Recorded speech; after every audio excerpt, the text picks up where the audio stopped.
पण पैसा देणार? ज्याला मान पाहिजे त्याला विचारा. अहो आमच्याकडं माणसं असे मराठवाड्यामध्ये नुसतं चढवून देतात. या वेळेस सरपंच तुम्हीच. 2 महिने अगोदर पार्ट्या सुरू होतात. तो किती बोकडांचा जीव जातो देव जाणे. आणि असो चढवतात म्हणजे मान्यता.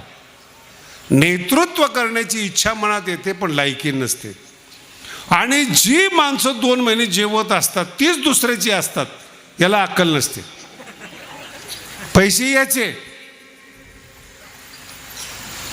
याचे निवडून दुसरा येतो हेच पुन्हा त्याला सांगा असं कसं झालं नाही कळालं. आणि तेच माणसं काय म्हणतात, माणसं चुकीचे. नाही कळालं. माणसं कोण सांगते? जे चुकीचे आहे ते सांगतात. आणि याला अक्कल नाही. आमचे मित्र आहेत उखळीकर महाराज, त्यांनी कीर्तनात सांगितलं होतं. मला नगरपालिकेला उभे केले. आमचे बरेच लोक गेलेत बरं का असे कामातून. माझे मित्र जास्त आहेत त्याच्यामध्ये. नाही तिथं उभे राहतात. म्हणलं कीर्तनात उभे राहता काही कमी आहे का? दुसरीकडे कशाला उभं राहत आहे? आणि सगळं त्याच्याकडून करून घेतलं. तर ते उखळीकर महाराज मला म्हटले माझ्या घरात 16 माणसं आहेत म्हणे आणि मतं पडली मला 11. किती? मी म्हटलं काय? मी भागवत केलं, रामायण केलं, सगळे माझ्या पाया पडत होते. माझ्या घरातली माणसं माझी नाहीत हे मला पडल्यावर कळालं. पडल्यावर कळलं का तुम्हाला? म्हातारा झाल्यावर जर तुम्हाला कळालं ना की हे जग भंकस आहेत, नपुंसक ज्ञान आहे ते, काही उपयोग नाही त्या ज्ञानाचा. जगायच्या टायमाला कळलं पाहिजे. चुकीची संगती नको. तारुण्य उमलतं महाराज. खुलतं तारुण्य. जो आवेश असतो तारुण्याचा तो ज्ञानामध्ये जातो. ज्ञान आपलंसं होतं आणि मग त्याची मस्ती येते ना त्या ज्ञानाने. तो जगाकडे पाहत नाही. मग हे ज्ञानोबर आहेत. 16 वर्षाच्या आत ज्ञानेश्वरी. आणि टेन्शन आहेत महाराष्ट्रात. लिहिली कशी? बरं मलाच विचारतात कशी लिहिली? म्हटलं वाच. नाही पण त्याचं वय 16 नसलं पाहिजे. म्हणजे 100 असेल. नाही पण तुम्हाला मान्य आहे? मला सगळं मान्य आहे. म्हटलं काय प्रश्न असा आहे, 700 वर्षात ज्ञानेश्वरी झाली नाही एक आणि कळली नाही तरी हे मूर्ख ऐकत नाही. कारण की त्याच्या मनात मान्यता बसली. नीट आहे का? त्याच्या मनात मान्यता बसली. चमत्कार होत नसतो. काही करू शकत नाही त्याला. हा श्रद्धेचा विषय. आपलासा करणं म्हणजे तो आपला जवळ असणं. आपली मान्यता त्याच्या जवळ असणं. जेवढे चमत्कार घडतात ना तेवढे फक्त त्यांनी घडतात. आपलासा हे अवघड आहे. विठ्ठल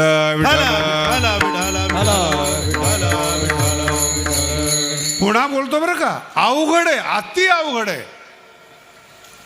भगवान कृष्णाच्या बद्दल बोलतो. संपूर्ण वृंदावनामध्ये राधेचं नाव घेतात.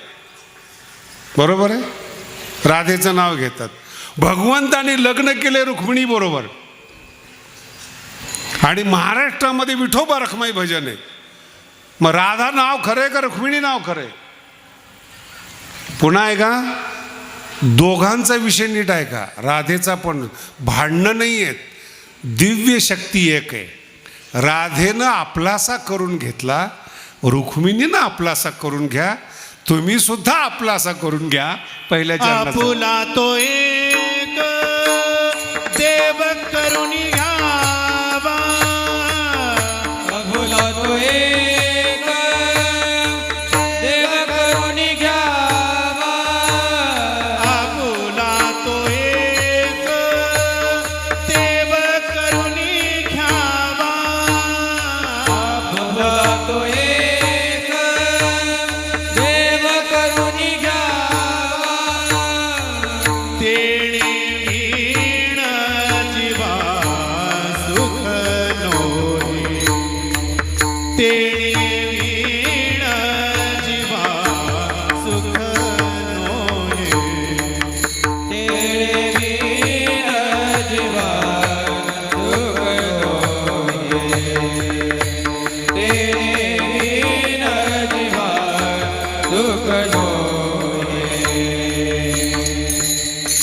गोड अभंग आहेत. आपलासा शक्ती राधेची आहे का ज्ञानोबराईची का रुक्मिणीची हा विषयच नाही. हा विषय तुमच्या अंतःकरणाचा आहे, तुमचा करून घ्या. शक्ती युनिव्हर्सल आहे, सगळ्या कणाकणामध्ये शक्ती आहेत. तुमची आहे का नाही हा प्रश्न आहे. आणि तुम्हाला तुमची केल्यानंतर तुम्हाला फायदा आहे. याला आपुले आपण करा सोडवण म्हणतात. तुमच्या बरोबर शक्ती असेल तर तुम्ही सुखी. ती अन्य किती ठिकाणची आपली तो भाग तुमचा नाही, भाग तुमचा आहे. तुमच्या अंतःकरणात विश्वास आहे. म्हणून मी तुम्हाला ख्रिश्चन धर्माबद्दल बोलतोय, मुस्लिम धर्माबद्दल बोलतोय, तुमच्याबद्दल बोलतोय. मी एक तर माणूस इतका विचित्र भेटला, मुस्लिम एरियामध्ये त्यांनी घर घेतलं जागा बरं का, हिंदू होता, मुस्लिम एरियामध्ये घर घेतलं. माणसं कसे असतात, मनं कसे असतात ते सांगतोय. मी त्याला म्हणलं अरे उद्या जर त्रास झाला तर मुसलमान हो. प्रश्न संपायच्या आत तो काय म्हणतो, जास्त त्रास झाला तर उद्या धर्म बदलू.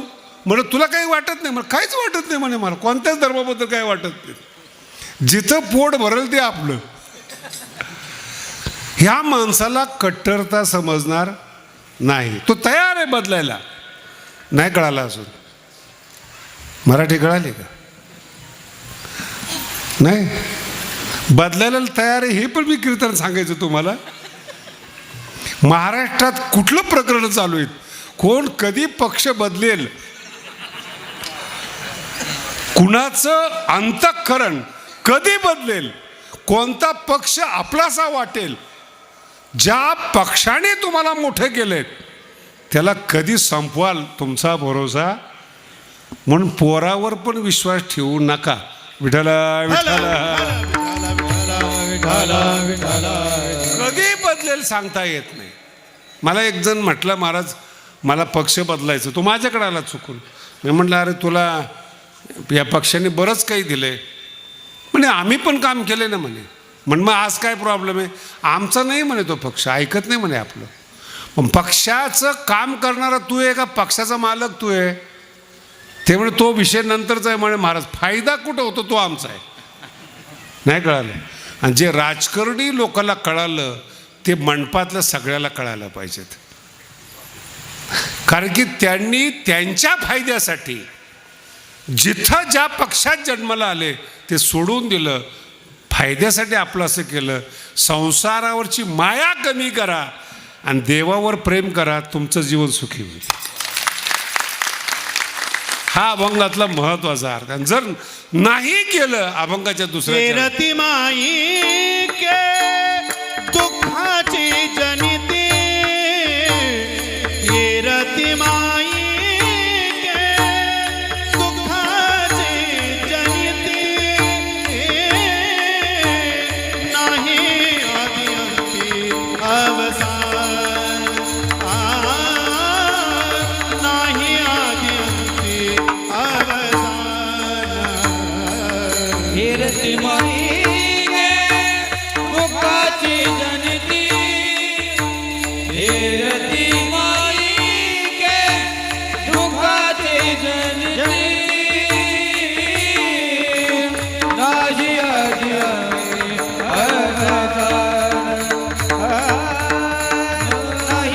नाही आधी फार गोड अभंग आहे. माईके म्हणजे मनाने केलेली कल्पना. फार हा अमुक आहे अशी तुमच्या डोक्यात कल्पना आहे. पुन्हा अजून जरा उघड करून सांगतो, मुलगा माझाच आहे याला म्हणतात माईक. लक्षात येते? मुलगा माझाच आहे याला म्हणतात माईक. आणि ते माईक म्हणजे मोहातून जन्माला आलेली मान्यता दुःखाला जन्म देते. तो तुमचा नसतोच तो. कारण की तो स्वतंत्र जीव आहे, स्वतंत्र मेंदू आहे, स्वतंत्र अंतःकरण आहेत, त्याच्या स्वतःच्या काही भावना आहेत आणि त्याच्यावर तुम्ही हक्क गाजवताय माझा आहे म्हणून. माझा आहे, आपला आहे पोरगा, आपला नाही आहे तो. म्हणून दुःखाची जनिती, दुःखाला जन्म देणारी माईची कलाकृती येते. माईक म्हणजे जगाविषयी माऊली बोलत